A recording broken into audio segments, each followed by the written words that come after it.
இனி தொடர்வது விரைவுச் செய்திகள். சென்னை பறக்கும் ரயில் வழித்தடத்தில் உள்ள ரயில் நிலையங்களில் வணிக வளாகங்கள் அமைக்க ஒருங்கிணைந்த மாநகர போக்குவரத்து ஆணையம் திட்டமிட்டுள்ளது.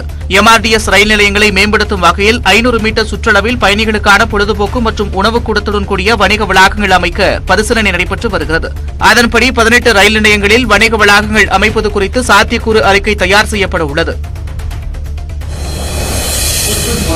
மத்திய பட்ஜெட்டில் மானியம் நிறுத்தப்பட்டதால் உணவு மற்றும் உரங்களுக்கான விலை உயரும் என்று முன்னாள் மத்திய நிதியமைச்சர் ப. சிதம்பரம் தெரிவித்துள்ளார். தஞ்சாவூரில் தொழில் வர்த்தக சங்கங்கள் சார்பில் மத்திய பட்ஜெட் குறித்த கருத்தரங்கம் நடைபெற்றது.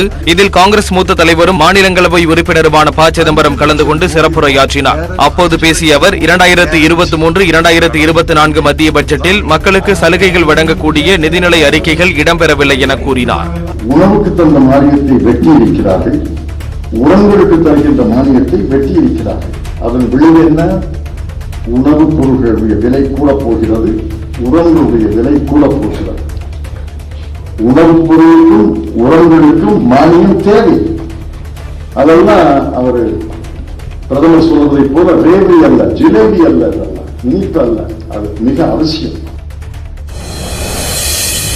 தவறான சிகிச்சையால் பெருங்குடலில் பாதிப்பு ஏற்பட்ட இலங்கையைச் சேர்ந்த பெண்ணுக்கு 40 லட்சம் ரூபாய் இழப்பீடு வழங்க தனியார் மருத்துவமனைக்கு சென்னை உயர்நீதிமன்றம் உத்தரவிட்டுள்ளது. 2013ஆம் ஆண்டில் கருத்தரிப்பு சிகிச்சைக்காக வந்த புளோரா என்பவரின் கருப்பையில் கட்டி வளர்வதாக கூறி சென்னை ஜிஜி மருத்துவமனையில் அறுவை சிகிச்சை செய்யப்பட்டுள்ளது.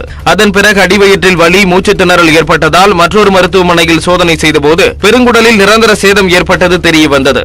இது தொடர்பாக அவர் தொடர்ந்த வழக்கில் 40 லட்சம் ரூபாயும் அதற்கு 2014ஆம் ஆண்டு முதல் 12% வட்டியையும் சேர்த்து இழப்பீடாக வழங்க மருத்துவமனை நிர்வாகத்திற்கு நீதிபதி ஜி. சந்திரசேகரன் உத்தரவிட்டுள்ளார்.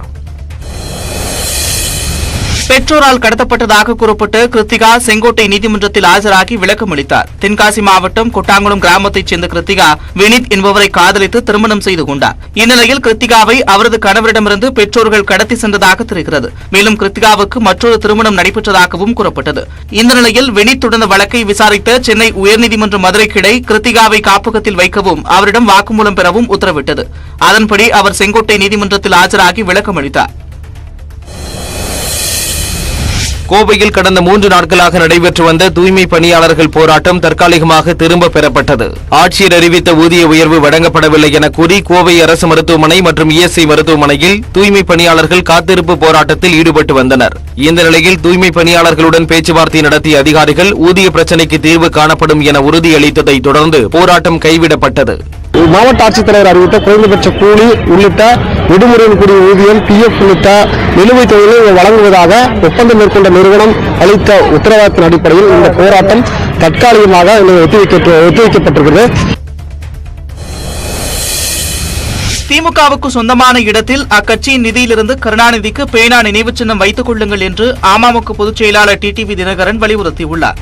நீலகிரி மாவட்டம் குன்னூரில் செய்தியாளர்களை சந்தித்த தினகரன் கருணாநிதிக்கு நினைவு சின்னம் வைக்க வேண்டும் என்பதில் யாருக்கும் ஆட்சேபனை இல்லை என்ற போதும் அரசு செலவில் கடலில் வைப்பதற்கு தான் எதிர்ப்பு தெரிவிப்பதாக கூறினார். திரு கருணாநிதி அவர்கள் நினைவிடத்தில் எழுப்பினாலோ இல்லை திமுக சேர்ந்த வேறு இடங்களிலோ திமுகவிற்கு நிறைய கட்சி நிதி இருக்கு, எல்லாருக்கும் தெரியும். அவங்க சொந்த கட்சி நிதியில அந்த நினைவு சின்னத்தை அமைக்கணும் என்பதுதான் எல்லோருடைய எண்ணமாக இருக்கிறது. அதை புரிந்து கொண்டு திரு ஸ்டாலின் அவர்கள் அதை செயல்படுத்த வேண்டும். அதுதான் அவருக்கும் நல்லது, தமிழ்நாட்டுக்கும் நல்லது. காங்கிரஸ் ஆட்சியில் தேச விரோத செயல்கள் அதிகரித்ததாக உள்துறை அமைச்சர் அமித்ஷா குற்றம் சாட்டியுள்ளார். கர்நாடக மாநிலம் தட்சிண கன்னடாவில் உள்ள புத்தூர் தாலுகாவில் பல்வேறு நிகழ்ச்சிகளில் அமித்ஷா கலந்து கொண்டார். இதனைத் தொடர்ந்து பொதுக்கூட்டத்தில் பேசிய அவர் பாப்புலர் ஃப்ரண்ட் ஆஃப் இந்தியா அமைப்பைச் சேர்ந்த 1700 பேரை காங்கிரஸ் விடுதலை செய்ததாக கூறினார். ஆனால் பாப்புலர் ஃப்ரண்ட் ஆஃப் இந்தியா அமைப்பையே பாஜக தடை செய்ததாக அமித்ஷா தெரிவித்தார். கர்நாடகாவிற்கு அருகே கேரளா இருப்பதாக கூறிய அமித்ஷா அதை தவிர பாதுகாப்பின்மை குறித்து அதிகம் கூற வேண்டியதில்லை என்றும் சூசகமாக தெரிவித்தார். எனவே பாஜகவால் மட்டுமே கர்நாடகாவிற்கு பாதுகாப்பு வழங்க முடியும் என்றும் அமித்ஷா தெரிவித்தார். இந்தோனேஷியாவின் வடகிழக்கு பகுதியில் உள்ள தாலாட் தீவில் நிலநடுக்கம் ஏற்பட்டது. இது ரிக்டர் அளவுகோலில் 6ஆக பதிவாகியுள்ளது. கடந்த 2 நாட்களுக்கு முன்பு இந்தோனேஷியாவின் பப்புவாவில் ஏற்பட்ட நிலநடுக்கத்தில் மிதக்கும் உணவகம் இடிந்து விழுந்து 4 பேர் உயிரிழந்தனர். இந்நிலையில் அடுத்தடுத்து நிலநடுக்கம் ஏற்படுவதால் பொதுமக்கள் அச்சத்தில் உள்ளனர். நிலநடுக்கம் அதிகம் ஏற்படும் வாய்ப்புள்ள இடத்தில் இந்தோனேஷியா இருந்தாலும் அண்மை காலமாக அதன் தீவிரம் அதிகரித்திருப்பதாக கூறப்படுகிறது.